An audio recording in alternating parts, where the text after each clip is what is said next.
Thank you, Mr. Speaker. Yesterday I spoke to a mum who lives in London. She's got a 4-year-old daughter who had a very high temperature yesterday morning. She phoned 111 and was told to get a test. She tried to book and was told the nearest was Romford. That was 9 o'clock in the morning. She explored that, but there were no tests there. She was then told Haywards Heath, halfway to Brighton. On exploration, no tests there.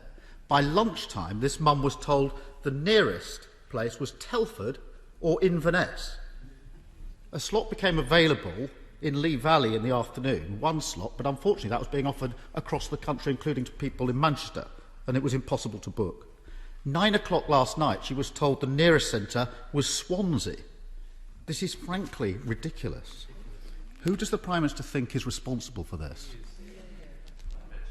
Well, Mr. Speaker, clearly I take responsibility, as I have done throughout, for the entire handling of the coronavirus crisis. But I would just say to those who attack NHS test and trace and those who deprecate the efforts of the people who are doing their level best to keep us safe, Mr. Speaker, that it is precisely because of the success of test and trace that capacity has gone up to from 2,000 a month in March to 320,000 a day.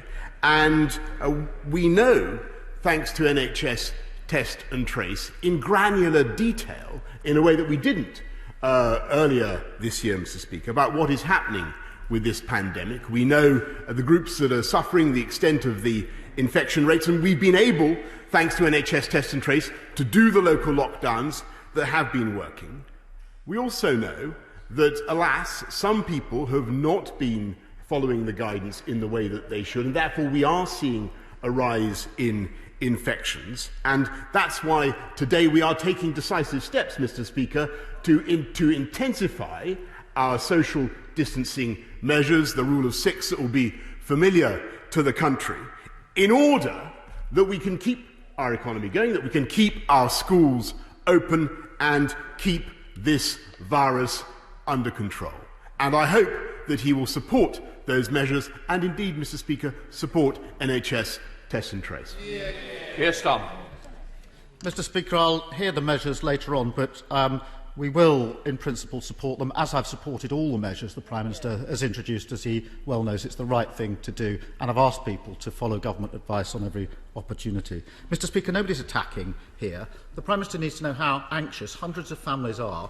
In the last few weeks, they've been sent all over the country or told there are no tests. It can't be brushed off. On the 21st of this year, the Health Secretary said anybody who needs a test can get a test. It's the most important thing that you can do to stop the spread of this virus. This is a very serious issue. And the government line on this seems to be changing all the time. Yesterday, the Director of NHS Test and Trace said, "Can I offer my apologies to anyone who can't get a test? It's a laboratory processing problem." This morning, the Health Secretary changed tack and appeared to blame the public.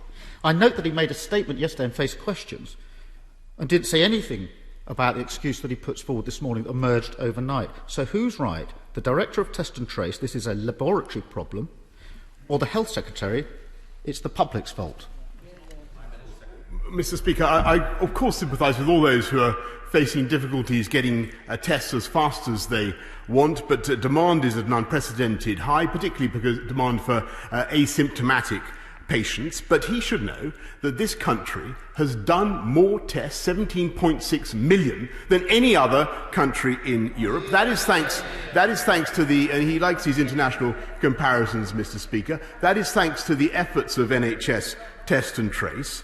They are, in my view, doing an absolutely heroic job in spite of the difficulties that they face. They've massively raised their output and testing, and they will be up to testing 500,000 tests a day by the end of October. This is an organisation that is working heroically to contain the spread of this disease, and it requires the public to trust this organisation and to participate, Mr. Speaker. Yesterday, the right honourable gentleman said it was on the verge of collapse. I think those were ill-chosen words. I think he now regrets those words. I think he should reflect and he should take them back. Starmer. Mr. Speaker, hundreds of families are trying to get a test in the last week and they can't get one.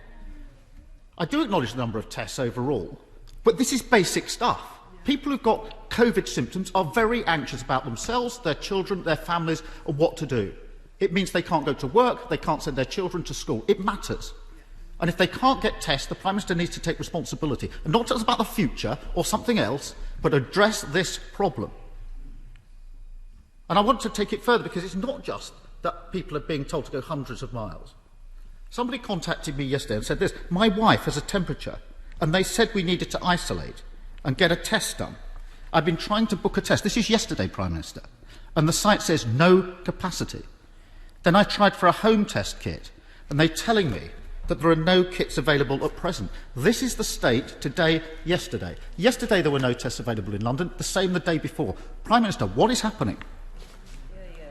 Well, Mr. Speaker, I note that he won't take back his criticism and his attack on NHS test and trace. I know that I regret that. I gave him the opportunity, Mr. Speaker, to withdraw his verdict that it was on the verge of collapse. It is not. They're doing a heroic job. They are testing hundreds of thousands of people. And yes, Mr. Speaker, we will do more. And the world we want to move to as fast as possible is a world in which everybody can take enabling tests at the beginning of the day, an antigen test to identify whether or not we have the virus or not, like a pregnancy test, within 15 minutes or so that we know whether we're able to live our lives as normally as possible. That's the vision that the Health Secretary and others have been sketching out over the last few days. That's where we intend to get to. In the meantime, NHS Test and Trace is doing a heroic job, and today I can tell him that most people get an in-person test result within 24 hours, and the median journey is actually under 10 miles if you have to take a journey to get one. Mr. Speaker, we all want test, trace and isolate to succeed, and I've offered my support before, but the Prime Minister is ignoring a problem. If people are being told to go hundreds of miles, something is wrong. It's got a lot worse in the last week or two. Everybody in this House knows it because they've all had constituents telling them it. And the Prime Minister talks about capacity. The latest government figures were updated last night. They show that on average, 75,000 tests are not being used every day. If there's 75,000 that are not being used, why yesterday were people being told to go hundreds of miles for a test? Why yesterday were people being told there's no capacity? Mr. Speaker, their issue at the moment is that there has been a massive increase in the number of people who need or want tests, and particularly people who don't have symptoms. And we need, and I hope he agrees, we need to prioritise people such as NHS frontline staff, our care workers, who urgently need those tests. And as we massively increase the number of tests, it is those groups who are getting priority. And I can just tell him that actually he's wrong in what he says about the failure of NHS test and trace. Let me tell him that of those contacts that supplied details, 80% are reached, and 320,000 people have been persuaded to self-isolate and to stop the spread of the disease. That is the British people ignoring his attempt to undermine confidence in test and trace, ignoring his attempt to undermine confidence, and working together to get this disease defeated. Keir Starmer. Mr. Speaker, I'm listening carefully to what the Prime Minister says. What's undermining confidence is families being told to go hundreds of miles and they can't get a test. That's undermining confidence. I just want it fixed. We don't need to have an argument. What's the problem? Accept there's a problem, tell us what the solution is, and we'll all muck in and try to make it better and tell our constituents. I've been listening. Is he saying there are too many people coming forward for tests? It's a capacity problem or not? People are trying to do the right thing. They want to go back to work. We want children back in schools. The Prime Minister is encouraging that, quite right too. We understand that. We support that. The government side of the bargain was to deliver an effective test, trace and isolate scheme. But 2 weeks into September, there's a glaring hole. Can the Prime Minister tell us, when did he first know about this particular problem of having to go hundreds of miles, or that tests were not going to be available? It's last week it's arisen. When did he first know that that was a problem? Mr. Speaker, it's obviously a function of the growing demand and the growing public confidence in NHS test and trace that we have to supply more and more tests, and that's what we've been doing. I think, Mr. Speaker, I don't know whether he's been listening. I've been trying to give the House the figures. Actually, thanks to the heroic efforts of NHS test and trace, we've gone up from 2,000 tests a day in March to 320,000 a day today. And it is thanks to the efforts of those thousands of people who are listening keenly to his words for some support or some encouragement or some belief in what they're trying to do. It is thanks to them that people, on average, have to travel less than 10 miles, and it is thanks to them that 80% of the contacts that they identify, a coronavirus patient identifies, are reached and told to self-isolate. That's what we're trying to do, Mr. Speaker. It's hard work. It's hard work. It's a big job. And they're doing a fantastic job. And I really think what they would like to hear is some praise and encouragement and support from the Right Honourable Gentleman. Keir Starmer. Mr. Speaker, why can't we just hear from the Prime Minister an honest answer? If he stood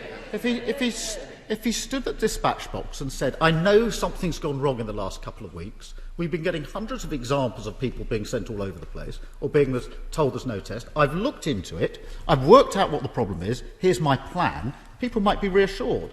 But as ever, he pretends the problem isn't there. The infection rate is rising. This is the very point we need a functioning testing regime. But far from the world-beating system we were promised, the government can't even get the basics right.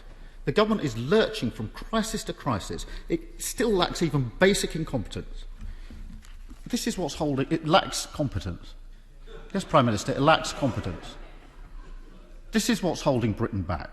So my final question is this. When is this problem with test, trace and isolate going to be fixed?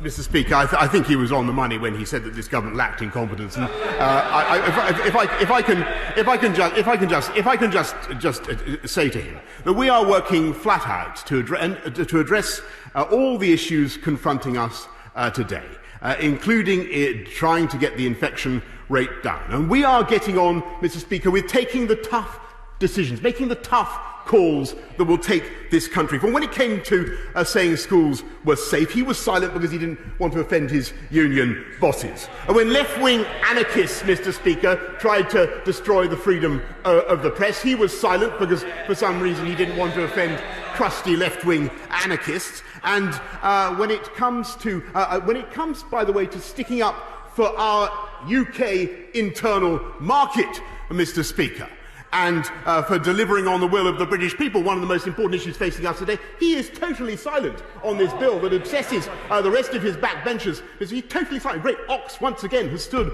on his tongue. He has nothing at all to say about that subject today because he doesn't want to offend the huge number of his backbenchers who want to overturn the verdict of the people and take us back into the EU, which is, of course, what he wants to do himself. This government gets on and takes the tough decisions on behalf of the British people, delivering thousands of jobs through our Kickstart scheme, a record-breaking investment in affordable housing, £12 billion affordable housing programme, and getting on with all our work, working with the British people and working with the Right Honourable Gentleman, if he would only do so, to get coronavirus defeated and to take our country forward. We take the tough calls. All he does is sit on the sidelines and carp, Mr. Speaker.